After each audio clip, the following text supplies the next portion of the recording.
لمن حفظ الكتاب بصدره فبدا وضيئا كالنجوم تألقا وتمثل القرآن في أخلاقه وفعاله فيه الفؤاد تعلقا وتلاه في جنح الدجى متدبرا والدمع من بين الجفون ترقرقا هذه صفات الحافظ. بسم اللہ الرحمن الرحیم، الصلاۃ والسلام علی رسول الکریم خاتم النبیین صلی اللہ علیہ وآلہ وسلم. رب یسر ولا تعسر وتمم بالخیر وبک نستعین الحمدللہ رب العالمین. جی الحمدللہ ہم نے جملہ اسمیہ میں اسماء علم، اسماء اشارہ اور معرف باللام کو مبتدا کے طور پر استعمال کیا. اس کے بعد ہمارے پاس اسماء موصولہ رہ جاتے ہیں. اسماء موصولہ انشاءاللہ ہم جملے میں کسی وقت جب آگے بڑھیں گے تو پھر ہم کو کریں گے، کیونکہ اسماء موصولہ بیسیکلی کنیکشن کے لیے آتے ہیں، تو اس کے لیے ہم آگے دیکھیں گے جب ہمارا جملہ مزید آگے بڑھے گا. آج ہم جملے کو ایک اور رخ پر لے کر جائیں گے. ہم نے مرکب پڑھے تھے کہ مرکب کی اقسام مفرد اور مفرد مل کر مرکب بنتا ہے. مرکب دو طرح کے ہوتے ہیں، تام اور ناقص. تام کو ہم نے شروع کیا اس میں فعلیہ اور اسمیہ. آج ہم ناقص شروع کریں گے. ناقص ٹوٹلی 4 ہیں. آج ہم 4 میں سے پہلا کریں گے انشاءاللہ. اب 1 بائی 1 ہم ان چاروں ناقص کو کریں گے اور ان چاروں کو ہم جملہ اسمیہ میں استعمال کریں گے. آج ہم پہلا ناقص کریں گے اور یہ ایک مکمل جملہ نہیں ہوگا، بلکہ وہ مرکب کو ہم بنانے کی ترکیب دیکھیں گے کہ وہ کیا ہوتا ہے. بیسیکلی اس پہلے مرکب کا نام ہے ہمارا مرکب توصیفی. ایسا مرکب جس میں صفت اور موصوف کا ذکر ہو. موصوف وہ جس کی کوئی صفت بیان کی جا رہی ہو، اور ایسے مرکب کو مرکب توصیفی کہتے ہیں. جیسے ہم اردو میں کہتے ہیں نئی گاڑی. اب اردو میں ہم کہتے ہیں نئی گاڑی اور انگلش میں کیا کہیں گے؟ New car. تو اردو اور انگلش میں ہمارے پاس جو صفت ہے وہ پہلے آ رہی ہے، جبکہ عربی کا قاعدہ بالکل اس کے اپوزٹ ہے. اس میں ہوتا یہ ہے کہ جس کی صفت بیان کی جا رہی ہو وہ پہلے آئے گا، اور جو صفت بیان کی جا رہی ہے وہ چیز بعد میں آئے گی. اور جس کی صفت بیان کی جا رہی ہو اسے عربک میں موصوف کہتے ہیں، اور صفت کو ہم صفت ہی کہتے ہیں. اب موصوف عربی میں پہلے آئے گا اور صفت اس کو فالو کرے گی. اب ہم نے جو اسماء کو پہچاننے کی 4 باتیں پڑھی تھی وہ میں انلسٹ کرتا ہوں. اعراب، وسعت، جنس اور عدد. یہ چاروں چیزیں اب ہم دیکھیں گے موصوف اور صفت میں اس میں چاروں چیزیں کہاں آئیں گی. موصوف کا اعراب جو بھی ہوگا یہ رفع بھی ہو سکتا ہے، نصب بھی ہو سکتا ہے اور جر بھی ہو سکتا ہے. تینوں میں سے کوئی بھی ہو سکتا ہے. تو صفت اس کو اس کے اعرابی حالت میں فالو کرے گی. جو موصوف کا اعراب ہوگا وہی صفت کا اعراب ہوگا. صفت کی اپنی کوئی اہمیت نہیں ہے، اس نے ہمیشہ اس کو فالو کرنا ہے. وسعت بھی اس کی رفع نکرہ دونوں میں سے کوئی بھی ہو سکتی ہے اکارڈنگ ٹو دا ریکوائرمنٹ. جنس بھی اس کی مذکر مؤنث ہو سکتی ہے، عدد بھی واحد مثنیٰ جمع ہو سکتے ہیں. امپورٹنٹ ترین قاعدہ اس میں یہ ہے کہ موصوف کی یہ جو چاروں باتیں ہیں یہ جو بھی ہوں گی صفت نے اس کو ہر صورت میں فالو کرنا ہے. ان چاروں باتوں میں جو چاروں باتیں ہیں صفت نے اس کو فالو کرنا ہے. میں آپ کو ایک اسی کا بنا کے دکھاتا ہوں.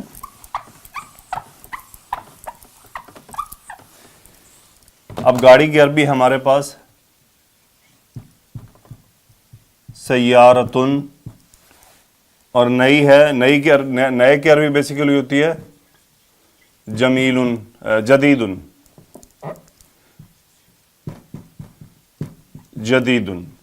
اب جدیدن چونکہ مذکر ہے تو اسے ہم سیارتن کی وجہ سے مؤنث کر دیں گے. سیارتن جدیدتن، سیارتن جدیدتن. اب کسی بھی وجہ سے گاڑی کے اعراب بدل جاتے ہیں، یہ نصب ہو جاتا ہے سیارتن، تو یہ آٹومیٹیکلی اس کو فالو کر لے گا جدیدتن. اگر یہ کسی وجہ سے جر ہو جاتے ہیں سیارتن جدیدتن. امپورٹنٹ بات، عربی میں ہمیشہ جو صفت موصوف ہے وہ پہلے آتا ہے اور صفت کا ذکر بعد میں کیا جاتا ہے، اور اس کے بعد جو موصوف کے اعراب ہوں گے، وسعت ہوگی، اس کے جنس ہوگی، اس کی عدد ہوگی، صفت کی بھی وہی ہوگی۔ نئی گاڑی سیارتن جدیدتن کسی وجہ سے یہ جر ہو گیا، ابھی میں صرف آپ کو یہ بتا رہا ہوں، ورنہ ہم ابھی اس کو رفع میں رکھیں گے کیونکہ ہم رفع جملہ کر رہے ہیں۔ سیارتن جدیدتن، اب کسی وجہ سے یہ ہو جاتا ہے السیارتو، السیارتو، اب یہ بھی ساتھ ہی ہو جائے گا السیارۃ الجدیدۃ، السیارۃ الجدیدۃ۔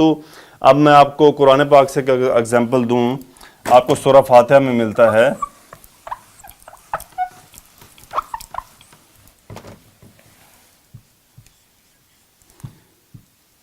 الصراط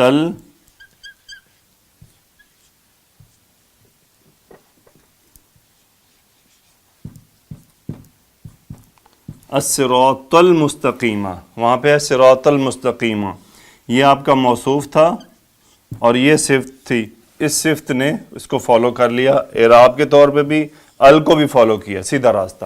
اب اس کی اردو کیا ہے؟ سیدھا راستہ۔ اب دیکھیں سیدھا یہ ہے اور راستہ پہلے آ رہا ہے، یعنی جو ہمارا موصوف ہے وہ پہلے ہے اور صفت بعد میں ہے۔ تو یہ بیسیکلی عربی کا ایک بنیادی قاعدہ ہے، اور قرآن پاک میں اس کو پہچاننے کی سب سے آسان طریقہ یہی ہے کہ وہ دونوں اسماء ایک تو ساتھ ساتھ ہوں گے موسٹلی، اور پھر اس کے دونوں کی کنڈیشن آپ کو ایک جیسی نظر آ رہی ہوگی۔ اب میں کرتا ہوں دو نئی گاڑیاں، السیارہ تانی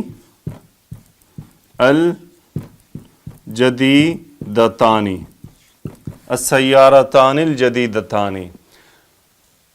شرارتی لڑکا، شرارتی لڑکا، لڑکا پہلے آئے گا موصوف، صفت فالو کرے گی۔ لڑکے کی عربی ہے والدن اور شریرن، والدن شریرن۔ اب دو لڑکے ہو جائیں گے تو ولدانی شریرانی، اولادن شریرون، ولدن مجتہدن محنتی لڑکا، ولدانی مجتہدانی، اولادن مجتہدون۔ تو یہ ایک پریکٹس ہے مرکب توصیفی بنانے کی۔ اب اس کے جملے میں آپ کو ایک ایگزامپل دیتا ہوں، ایک دو کے جملے میں اسے کیسے استعمال کرتے ہیں ہم۔ مرکب توصیفی کی پریکٹس میں آپ کو بھیجوں گا انشاءاللہ، بس آپ نے مین پوائنٹ سمجھ لیا ہے کہ عربی میں موصوف پہلے آتا ہے، صفت اس کو فالو کرتی ہے ہر حالت میں۔ ایک اور ایگزامپل کر لیں، یوم عظیم، یوم عظیم، نار کبریٰ، بڑا دن، عظیم دن، عظیم دن۔ اب دیکھیں دن پہلے آ گیا اور عظیم بعد میں۔ نار کبریٰ، بڑی آگ۔ اب نکرہ اور معرفہ کا ترجمہ آپ کو ایسے مل سکتا ہے کہ کوئی بڑا دن اور ایک بڑا دن۔ جب ایک بڑا دن آئے گا تو وہ خاص ہو جائے گا، اور جب ہوگا کوئی بڑا دن تو وہ پھر ان نون ہوگا۔ لیکن آپ کو یہ قرآن پاک میں ڈیفرنٹ طرح سے ڈیفرنٹ ریکوائرمنٹ کے حساب سے ملے گا، وہ ریکوائرمنٹس ہم انشاءاللہ آگے سمجھیں گے۔ اب میں آپ کو ایک جملہ اسمیہ لکھ کے دیتا ہوں،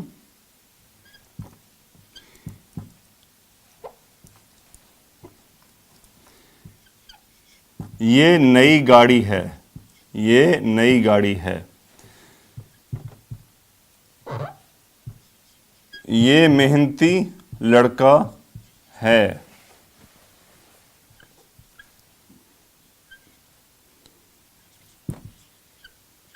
وہ خوبصورت گھر ہے۔ ان جملوں کو ہم کنسٹرکٹ کرتے ہیں۔ اس میں ہمارے پاس مبتدا ہے یہ، اور نئی گاڑی ہے خبر۔ اب مبتدا، اب دیکھیں اشارہ کس کی طرف ہو رہا ہے؟ گاڑی کی طرف۔ اب گاڑی، بیسیکلی گاڑی امپورٹنٹ ہے، موصوف ہمیشہ امپورٹنٹ ہوتا ہے، ہم نے موصوف کو فالو کرنا ہے۔ گاڑی کی عربی ہے سیارتن، اس کے لیے اشارہ آئے گا ہاذہ، ہاذہ۔ اب نئی گاڑی کو ہم نے جو ابھی قاعدہ پڑھا اس حساب سے ہم اس کو کنسٹرکٹ کریں گے، اور خبر ہے۔ اب خبر کی ہمارے پاس ریکوائرمنٹ ہوتی ہے کہ خبر نکرہ ہوتی ہے اور حالت رفع میں ہوتی ہے، ہم اسے نکرہ رکھیں گے اور حالت رفع کریں گے۔ ہاذہ سیارتن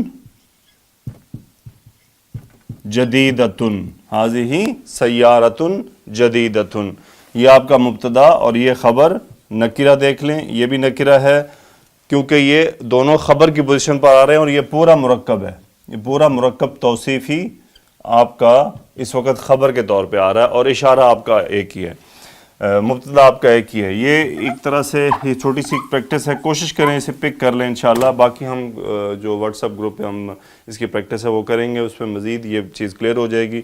یہ محنتی لڑکا ہے، یہ کی عربی یہ مبتدا اور محنتی لڑکا خبر۔ اب اس میں لڑکا بیسیکلی لڑکا موصوف ہے اور لڑکا مذکر ہے، اس کے لیے ہم کیا کہیں گے؟ ہاذا۔ اب محنتی لڑکا، تیر چلائیں، لڑکے کو پہلے لائیں، محنتی کو بعد میں لائیں۔ ولدن مجتہدن،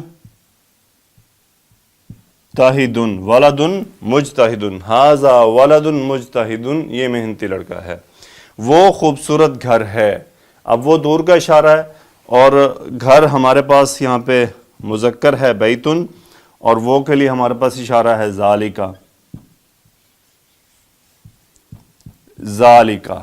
اب یہ ہمارے پاس خبر ہے مرکب توصیفی، تیر چلائیں گے، گھر پہلے آئے گا، اس کی صفت بعد میں بیان ہوگی، اور یہ چونکہ خبر ہے ہماری، خبر نکرہ ہوتی ہے، تو ذالکا بیتن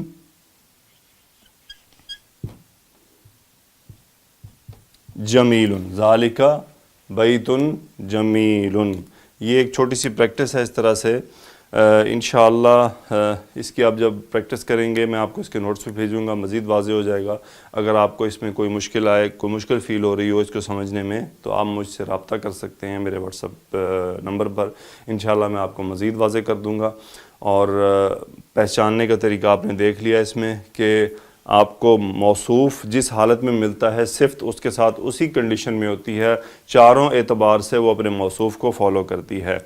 اور صفات کو یہ جملوں میں ہم نے تھوڑا سا استعمال کیا ہے، انشاءاللہ اس کی ہم پریکٹس کریں گے، اور اس میں اب یہ چینج بھی ہو سکتے ہیں، جیسے کہ یہ دو نئی گاڑیاں ہیں، ہاتانی سیارتانی جدیدتانی، یہ دو محنتی لڑکے ہیں، ہازانی ولدانی مجتہدانی، وہ دو خوبصورت گھر ہیں، ذانکا بیتانی جمیلانی، ذانکا بیتانی جمیلانی۔ تو یہ الحمدللہ ہم ایک پریکٹس کر رہے ہیں ابھی، انشاءاللہ جو ہمارے پاس نیکسٹ اس کا ہمارے پاس جو مرکب ہے، جو ہی وہ آئے گا میں بھی کل یا پرسوں، تو اس کے ساتھ ہی ہمارے ساتھ ہوگا یہ کہ ہمارے پاس احادیث کمپلیٹ ہو جائیں گی، احادیث آنی شروع ہو جائیں گی، پھر اس کے بعد بہت سارا قرآن پاک کا حصہ آپ کے سامنے کھل جائے گا۔ میں آپ کو اس کی پریکٹس کرواؤں گا، بس تھوڑے سے ساتھ بندے رہیے، محنت کیجئے، کوشش کیجئے، کوئی چیز مشکل نہیں ہے، کوئی چیز ناممکن نہیں ہے۔ جب ہم پہاڑ پر چڑھنے لگتے ہیں تو ہمیں پہاڑ کی چوٹی پر نظر رکھنی چاہیے، نہ کہ ہمیں اس کے بیسمنٹ پر نظر رکھنی چاہیے، نہ کہ اس کی چوٹی پر۔ بیسمنٹ پر نظر رکھنے سے اندازہ یہ ہوتا ہے کہ الحمدللہ ہم نے کتنا سفر طے کر لیا ہے، ہمیں کتنی باتیں پتہ چل گئی ہیں جو آج سے پہلے ہمیں پتہ نہیں تھیں۔ تو اس طرح اگر ہم سوچیں گے تو ہمارے اندر حوصلہ بھی پیدا ہوگا، اور اگر ہم دیکھیں گے کہ ہم نے پہاڑ کی چوٹی کو ہی دیکھنا ہے تو پھر ہم دیکھیں گے تو بہت لمبا سفر ہے، چھوڑو کیا سفر کرنا۔ تو سفر طے کرنے کے لیے جو مسافت گزر چکی اس کی طرف دیکھا جائے تو انسان اعتماد میں رہتا ہے، انسان ریلیکس رہتا ہے، لیکن جو باقی سفر رہ رہا ہوتا ہے وہ انسان کو سٹریس کی طرف ہی لے کر جاتا ہے۔ تو ہمیں سٹریس کی طرف نہیں جانا، ہمیں ریلیکس رہنا ہے، اور ہمیں اللہ کا شکر ادا کرنا ہے کہ وہ باتیں ہمیں اب تک کے لیکچرز میں پتہ چل گئیں جو اس سے پہلے ہمیں معلوم نہیں تھیں۔ تو اللہ کا شکر ادا کرنا بہت ضروری ہے۔ لَإِن شَكَرْتُمْ لَأَزِيدَنَّكُمْ، تم شکر ادا کرو گے اللہ تمہیں یقیناً اور دے گا۔ تو ہم اللہ کا شکر ادا کرتے ہیں کہ اتنی باتیں ہمیں پتہ چلیں، الحمدللہ یہ اللہ کا احسان ہے۔ اللہ سے دعا کرتے رہیے اپنے لیے بھی، میرے لیے بھی۔ رب یسر ولا تعسر وتمم بالخیر وبک نستعین۔ الحمدللہ رب العالمین، الصلاۃ والسلام علی رسول الکریم۔